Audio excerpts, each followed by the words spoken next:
here at Westberrie Acres. We already have the other 80-foot wall up. You guys are just nailing off all the boards where they connect. So goal today is to finish up that wall. I'm gonna put the bolts in while they're finishing that up. And then we're gonna build out this end wall. We got a telehandler coming tomorrow. So hopefully we can start trusses tomorrow. It is supposed to rain, so we'll see how that goes, but we can get after it.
Alright guys, we're starting to lay out this end wall. We got all our columns cut, laid out. Now we just have to square up our columns so we can start laying 2x6s across.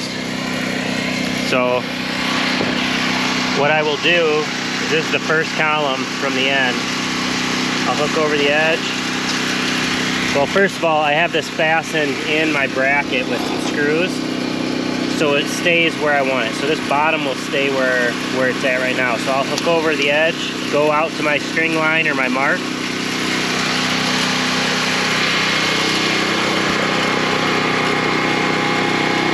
It's 98 7/8. And then I'll go to the bottom of my truss mark, which is right here. And I'll match that. This column is going to have some variance in it, so just to start, I match the top to the bottom. So it's right there. So now what I can do is I can just measure off the bottom of that column to the second one, match to the top, and work my way all the way across. Then I'll lay out all my 2x6s where I want them, and then I'll just repeat that process and start screwing and then nailing these in. And there's 6 columns here, so I'll lift them in pairs. So I just got to think about that, where I'm going to fasten them. So it's pretty simple. As long as you take your time, just match your bottom measurement to where your truss is going to sit, and then just push and pull all the way across as you lay your boards out.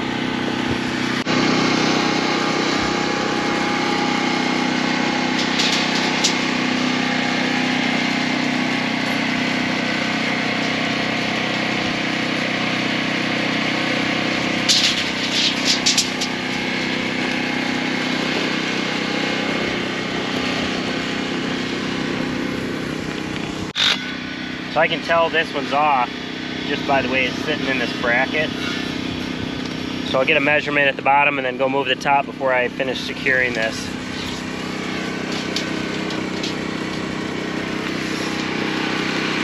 Foot, 96. Gotta go that way quite a bit, I think. Yeah, we're at 90, so we're 6 inches off.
Alright guys, the last building, 60 by 80, had a tornado come through, and the chance of another tornado coming through probably slim, but that was not fun. It took me 2 days to kind of fix that building, which cost me money. So I poured piers on the outside and the inside, and put rebar so I had something to tie my end walls to keep them stable if we get some really, really high winds. I mean, they had 80-mile-an-hour winds and our building survived, but I don't want to have to spend 2 days straightening it out again. So we're taking precautions. These ones on the outside I'll just pull out, take with me. Ones on the inside we'll cut the rebar off or just smash it down and leave them. So they're not going to be in the way of anything. So that's what we're doing right now, is just hooking this wall. These columns right here are over 30 foot tall, so we got to get some bracing going each way.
Alright, that's going to be a wrap on today's video. Hopefully you guys found it enjoyable.